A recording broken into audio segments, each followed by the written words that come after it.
god, I love this cat. Come here now! Come here! Oh, not you. Jesus. Okay, I don't know what my cats are doing, but hey guys, how are you? I hope you're all having an amazing day. I missed you guys. I don't even know any of you guys, but I miss you guys. And yeah.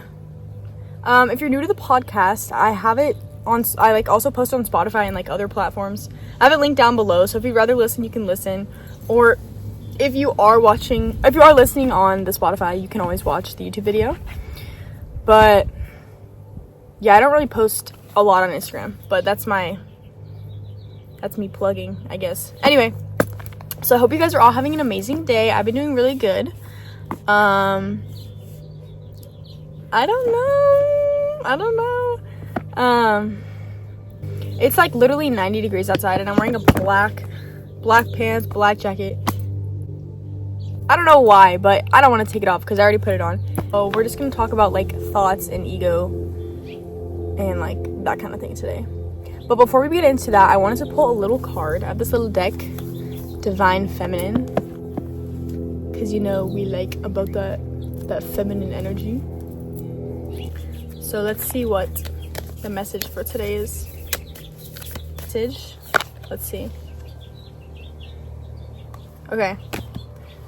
I don't really know what the hell this is. Retail. Okay, so basically this card says, I'm just gonna abbreviate it because I don't want to hear the whole thing. About the miracles that happen when we choose to be steadfast about something or someone. This does not mean remaining in a situation that is harmful to us. It means knowing that we can believe anything is possible and everyone is ultimately forgivable. Because forgiveness isn't about someone else, it's about freeing ourselves. We might have to draw fierce boundaries and possibly never see this person again, but we can pray from any distance that a light larger than our own transforms them. That a love that's greater than what we alone can hold and have for them might offer them a new life. Saint Rita is asking us foremost to never give up on what we want for ourselves, and she's suggesting the path to what we desire is in our belief that it is possible.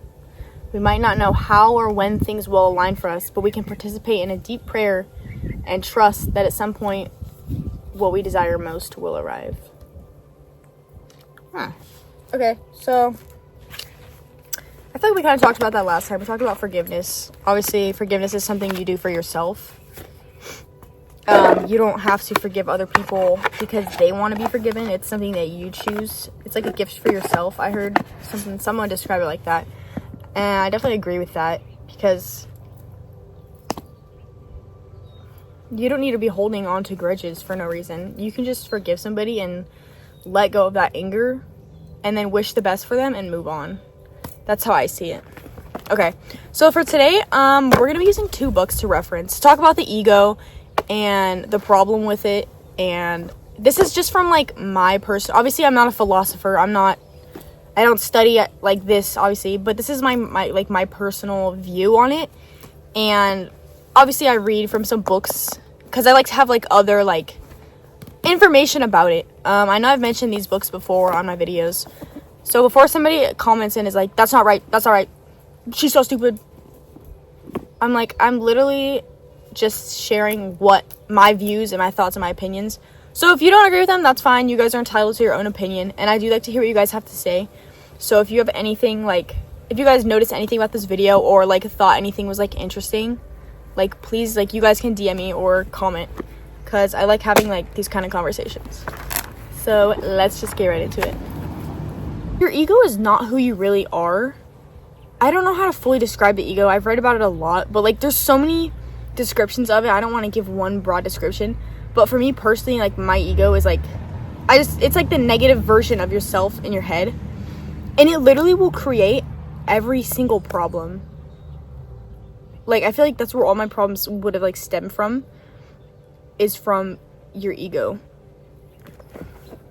It just always has, like... There's always a problem with the ego. It's never satisfied. And I've read in multiple of my books, is that the ego will, like... It'll, like, create problems. Because it feeds off, like, the negative energy. And... the more you, like, give into it, the bigger it gets. I don't know if this sounds crazy, but like I can't remember what book it is, but he was talking about like the ego. I think it was by Eckhart Tolle. I do have a book with him right here, The New Earth.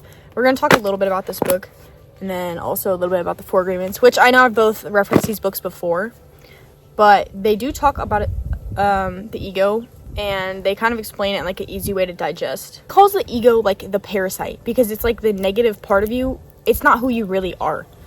It's like the mind creating an identity. At least that's how I kind of see it. It's like it just always has a problem with everything, but it's not who you are. Your soul is eternal, it's blissful, and it's like full of love. I feel like your true state, like your being, your essence, whatever you want to call it, is like love. Humans are like it's just our true nature is like to love and like to want to be loved. But then we have this ego that creates all these problems and just causes like literally every problem. There's no problems. The way I see it now is like there's no problems. There's literally only solutions. The only reason there's a problem is because of how you interpret it. And I know I've kind of talked about this before, but if something bad happens, you can choose to see the good or you can choose to see the bad. And I know somebody's gonna be like, oh, easy for you to say, like, blah, blah, blah. But, like, beyond, like, what... It really is that, like, it's really that basic. It's really that simple. Is that you can either choose to feel good about something or you can choose to feel bad about something.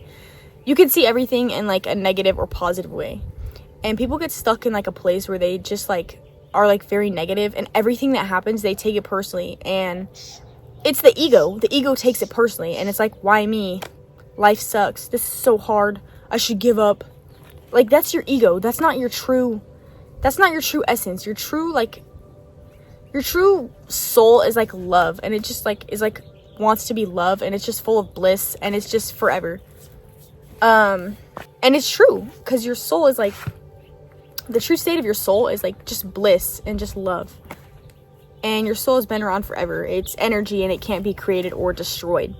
But then you have the ego, which is just like the personality, the identity that I feel like your mind kind of makes up. And people get too attached to their identities and basically how they want to be seen or like who they are, when in reality you are literally like just a soul. I don't know. Okay, so in this book he calls the ego the parasite, and he says that this is why we have a fear of being ourselves around others, because we think everyone else will judge us, victimize us, abuse us, and blame us as we do ourselves. So even before others have a chance to reject us, we've already rejected ourselves. That is the way the human mind works. He also says, you feel the presence of the parasite and believe it is you. Parasite being the ego. This makes it difficult to let go, to release the parasite and create space to experience love. You are attached to the judge, attached to the victim. Suffering makes you feel safe because you know it so well. But there's really no reason to suffer. The only reason you suffer is because you choose to suffer. If you look at your life, you will find many excuses to suffer, but a good reason to suffer you will not find. The same is true for happiness. The only reason you are happy is because you choose to be happy. Happiness is a choice, and so is suffering. And basically he's saying how you can like choose to believe your ego, and your ego is like that negative voice in your head that always has a problem with literally everything. Or you can choose to be happy. If you consciously slow down and you like listen to your thoughts and like listen to what your brain thinks, because your brain thinks like, it's like, what is it, like 80,000 thoughts a day or something? And most of them are the same repeated thoughts, or thoughts that you be thinking like every single day. Just like stuff that you don't really need to focus on. If you like slow down and you really listen to your thoughts and you really like think, is this like even an important thought? If you're looking in the mirror and your brain is like, I'm so fat. Oh my God, I hate myself. Like, that's your ego. That's not the real, like, what does that have anything to do? How is that beneficial at all if you're just saying negative stuff? Like, what do you literally gain from that? Like, that's just your ego trying to create more problems because it's never happy. That like voice in your head that is your ego, like, will never ever be satisfied. So you have to learn how to ignore it. I feel like we create a lot of suffering by listening to all the thoughts in our head, when in reality they're like not even that important. Like, I think so many thoughts that are like stupid. Sometimes your brain is obviously just gonna keep thinking, but like if you're like looking in the mirror hating yourself, like, I'm so ugly, I'm so fat, I look so stupid, why did I say that, why did I do that, oh my God, like, I hate this person, like, I'm so much better than these people, like, If you're thinking like all of that, like that doesn't benefit anybody. How is that benefiting you? That's just your brain talking. You don't have to listen to it. And that's why I used to like talk badly to myself. I'd be like, oh my god, like I don't like how I look. This is so ugly. This is so stupid. But then I really like listened to the thoughts, and I was like how does this help me? It is like you literally benefit nothing from hating on yourself. Like, so I don't negative self-talk myself anymore. If I look in the mirror and something bothers me, I'm like, okay, cool. Like, you just gotta like accept things for how they are. You don't have to listen to like every negative thought in your head.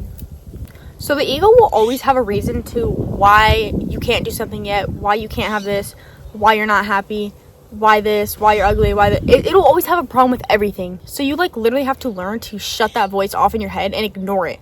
Because that voice in your head that is your ego is not who you are. Those negative self-thoughts, those hating, that judging, that's not who you are. That's not your soul. That's just your mind-made identity. And I probably sound like I'm like absolutely crazy. But anyway, so in this book, he says, the ego says, maybe at some point I can be at peace. If this or that happens, I can obtain this or become that. Or it says, I can never be at peace because of something that happened in the past. Listen to people's stories and they could all be entitled, Why I Cannot Be at Peace Now. The ego doesn't know that your only opportunity for being at peace is now. Or maybe it does know and it is afraid that you'll find out. Peace, after all, is the end of the ego. And then it says, how to be at peace now is by making peace with the present moment. And then he also says, watch out for thoughts that appear to justify or explain unhappiness, but in reality cause it. So if you are thinking, I can't be happy because I don't have money, that's your ego creating a reason, creating a reason that doesn't even have any. Who cares if you don't have money? Go get a job. You know, like your ego is creating problems when there doesn't even need to be a problem. And I realized my like ego, my brain used to do this so much. It's like, I can't be happy because I don't have this. I'm not pretty because of this. I'm not this because of this. I hate my body because of this. How do those problems benefit you? How do those problems benefit anything by making your life more miserable? You have to learn to ignore the voice in your head because it's not who you are. That's not your natural state of being. That's not your soul. That's just your brain and your ego just creating problems. Like, you have to listen to your thoughts and really realize, like, okay, this thought is like not important and it has nothing to do with me. Because your ego will try to create problems and it'll make your life way more miserable. If you listen to everything your brain says, don't do that, you're gonna look stupid. Oh, don't wear that, you look ugly. Don't go there, they don't like you. Like, literally, who cares? That's just you can't be controlled by a voice in your head that's like not even you. And everybody has this ego, this voice in their head that's, you're walking down the street and you look at somebody and your head says the words, like your brain will say, ooh, what is she wearing? That's ugly. Or you look in the mirror and you're like, ooh, I look fat today. Like, that's your ego talking. That's not your real presence. That is just your ego. So you don't have to listen to that. So it says, before you were those thoughts, emotions, and reactions, you are now the awareness, the conscious presence that witnesses those states. So you are not the voice in your head. I'm so ugly. That's not you saying that. You are the one that is observing. You're the one that's observing that voice. And he talks about that.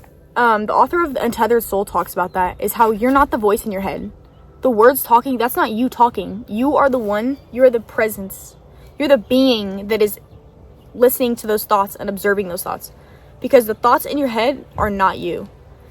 And he says, one day I will be free of the ego. Who is talking?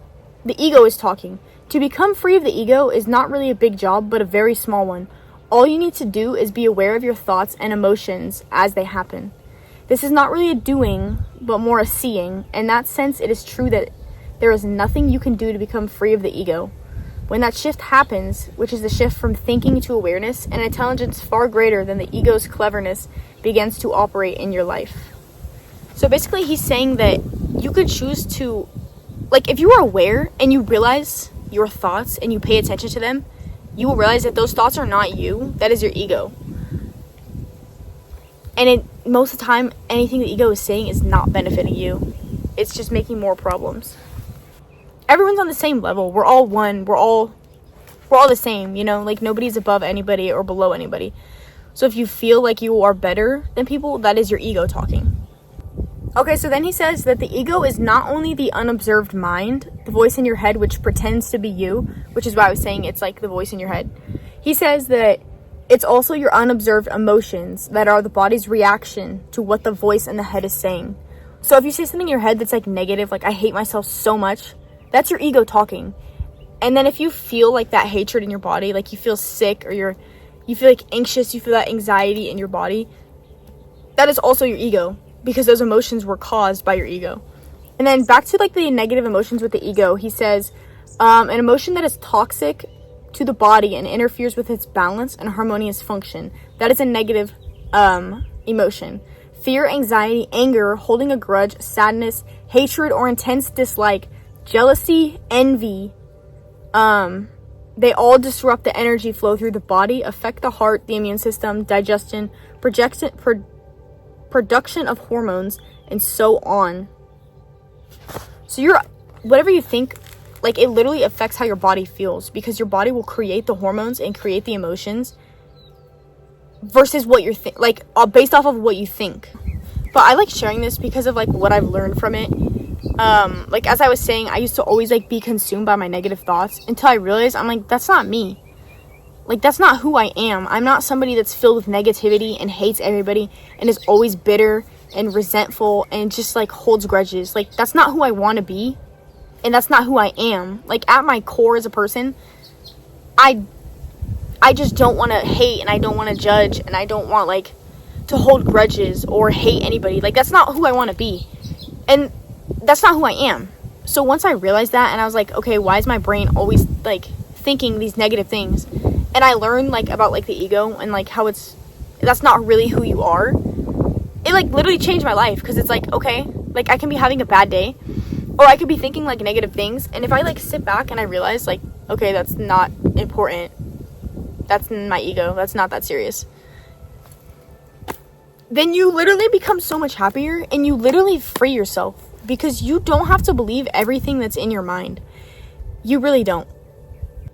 Like, you can literally choose to be embarrassed about things or, like, feel bad by things. It's a choice. Like, if I do something stupid, but I don't feel embarrassed, then who cares? You know what I mean? Like, you only feel embarrassed if you choose to feel embarrassed. But I've seen people be like, oh, like, that's embarrassing. To who? Because I ain't embarrassed. You know what I mean? Like, being embarrassed is literally a choice. That's why I do whatever I want now, and I pretty much say whatever I want. Not, like, in a mean way, but, like, because it's like, it doesn't really matter that much. Okay, so I think you guys basically get what I'm saying. The point of this video was to kind of open up a discussion about, like, the ego and how you don't have to listen to, like, all the negative thoughts in your head, that negative voice, because that's not who you are. Like, that is literally not who we are as people. Deep down inside, it's just, like, I feel like it's just love. Like, everybody just wants to be loved. Humans just want to give love, but it's just so clouded by the mind, and everything is just so, like, because everybody's scared of being judged. Everybody doesn't want to do this because they don't want to be embarrassed. This, that, you know, like, there's always a reason. You can always make up a reason for why you can't do something or why you can't be happy. But it's not important, you know? It's just your brain coming up with problems. Hopefully this was, like, easy for you guys to digest. I know it probably sounds a little crazy, but that's me just saying how I feel about it. And if you guys have any video ideas, you can always DM me on the Instagram or leave a comment, because I like hearing what you guys have to say. Unless it's a negative comment, nobody wants to hear that. So keep that to yourself. But I love you guys, and I hope you all have a good day, and I will see you later. Okay, bye!